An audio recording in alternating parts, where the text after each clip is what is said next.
पति पत्नी के बीच में दुख आने का असली कारण क्या है, इसे समझ लें, जीवन में कभी दुखी नहीं रहोगे। दोस्तों, वैसे तो हर स्त्री पुरुष के जीवन में कोई ना कोई दुख हमेशा लगा ही रहता है। एक दुख जाता है तो दूसरा दुख आ जाता है। जब तक हमारा ये जीवन रहता है, कोई ना कोई दुख हमारे साथ अक्सर लगा ही रहता है। यही संसार की रीति है।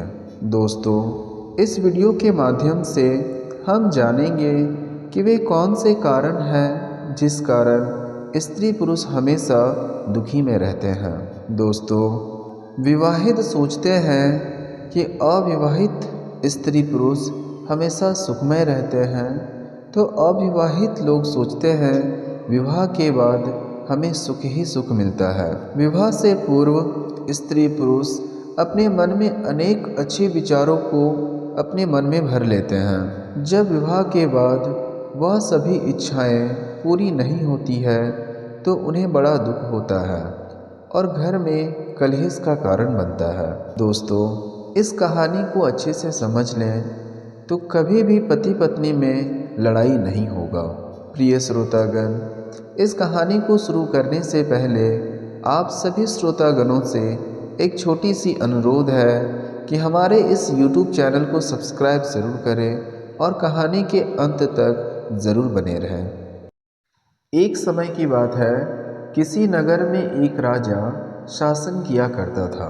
वह राजा अपने साम्राज्य के सभी समस्याओं को बड़ी ही गंभीरता से सुलझा करवाता था। राजा के शासन से पूरा साम्राज्य बेहद खुश था।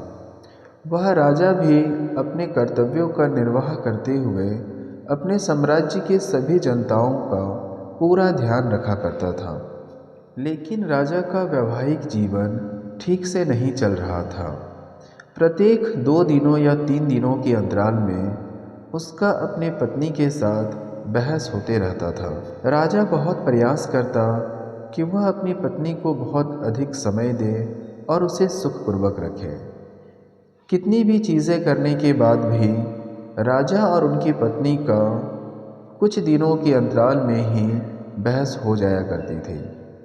राजा और उनकी पत्नी बहुत प्रयास करते थे कि पहले की तरह ज़िंदगी सुखमय तरीके से जिया जाए, लेकिन यह केवल 2 या 3 दिनों तक ही होता। फिर तीसरे दिन आपस में लड़ाई हो जाती। दोनों राजा और रानी बहुत परेशान थे। राजा अपनी व्यक्तिगत समस्या को किसी से नहीं कह पा रहा था। राजा जब अपनी पत्नी से इस बारे में बात करने जाता तो फिर उनमें बहस हो जाती। बाद में दोनों ही पति पत्नी सोचते कि हमें अपने जीवन की शुरुआत पहले तरीके से करनी है, लेकिन ऐसा नहीं हो पाता। राजा बड़ा परेशान रहने लगा। राजा इसका समाधान जल्द से जल्द चाहता था, लेकिन वह इन सभी बातों को किसी से नहीं कह सकता था। एक दिन राजा को पता चला कि उनके साम्राज्य में एक महान सन्यासी आए हैं। राजा के मन में विचार आया कि वह अपनी इस समस्या का समाधान उस सन्यासी से पूछेंगे। राजा ने अपने सैनिकों को आदेश दिया कि उस सन्यासी को राजमहल लेकर आया जाए। राजा के कहे अनुसार सैनिकों ने उस सन्यासी को राजमहल ले आया और राजमहल में उन्हें एक स्थान दे दिया। संध्या होने पर राजा और रानी उस सन्यासी के पास जाते हैं और कहते हैं कि मेरे साम्राज्य में मेरे शासन से मेरे साम्राज्य के सभी व्यक्ति खुश हैं, लेकिन मेरी पत्नी मुझसे खुश नहीं है। हमारे बीच अक्सर कुछ दिनों में लड़ाई हो जाती। हम दोनों कितना ही प्रयास क्यों नहीं करें, लेकिन फिर भी हमारे जीवन में यह लड़ाई कभी ख़त्म ही नहीं होती। आप कुछ उपाय बताएं। राजा और रानी के बात को सुनने के बाद वह सन्यासी कहते हैं, इसका समाधान मैं तुम्हें बता सकता हूँ। तुम्हें एक काम करना होगा। तुम मुझे अपने साम्राज्य के किसी भी दंपति के पास से एक मुट्ठी अनाज ला कर दो। लेकिन राजन ध्यान रखना, अनाज वैसे घर से आना चाहिए जिसके जीवन में कोई भी कठिनाई ना हो, वह सुखपूर्वक जीवन जिए। अर्थात ऐसा घर से अनाज लाना है जिसके जीवन में कोई भी परेशानी ना हो।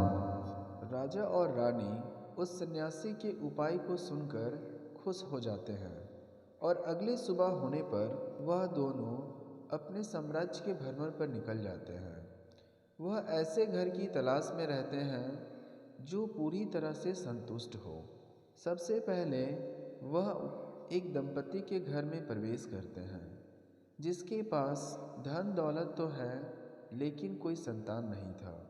वह उस दंपति के घर जाते हैं और कहते हैं कि मैं आज आपके घर में भोजन करने आया हूँ। राजा को अपने घर में देखकर वह दंपति बहुत खुश हो जाते हैं और राजा रानी को भोजन कराने लगते हैं।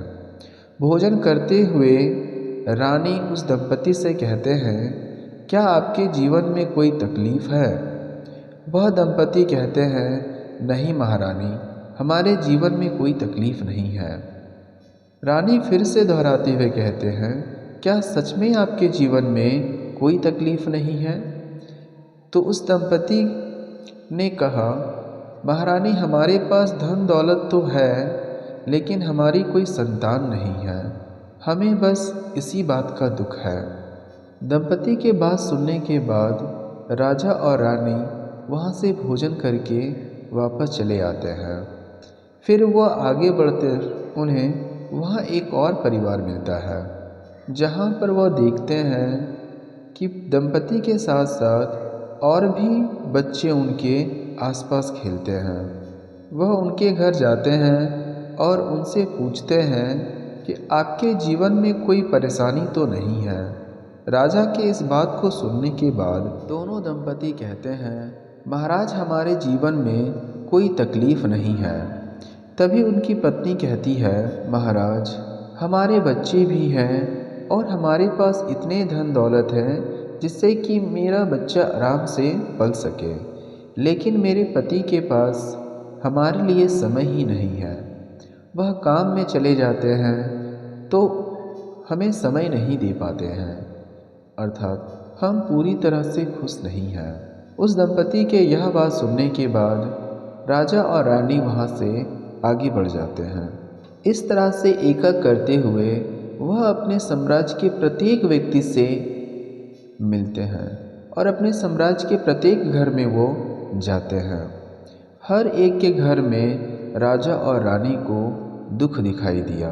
किसी की पत्नी नहीं है तो किसी के पति नहीं है, किसी के घर में माता पिता नहीं है और माता पिता है तो कलेश बना है। प्रत्येक के घर में कोई न कोई दुख जरूर है। अंत में राजा और रानी अपने महल वापस आ जाते हैं और वह सभी घटनाएं उस सन्यासी को बताते हैं। उस समय सन्यासी मुस्कुराते हुए कहते हैं, राजन, इस दुनिया में ऐसा कोई भी व्यक्ति नहीं है जिनके जीवन में दुख नहीं है। प्रत्येक व्यक्ति के जीवन में कोई ना कोई दुख ज़रूर लगा रहता है।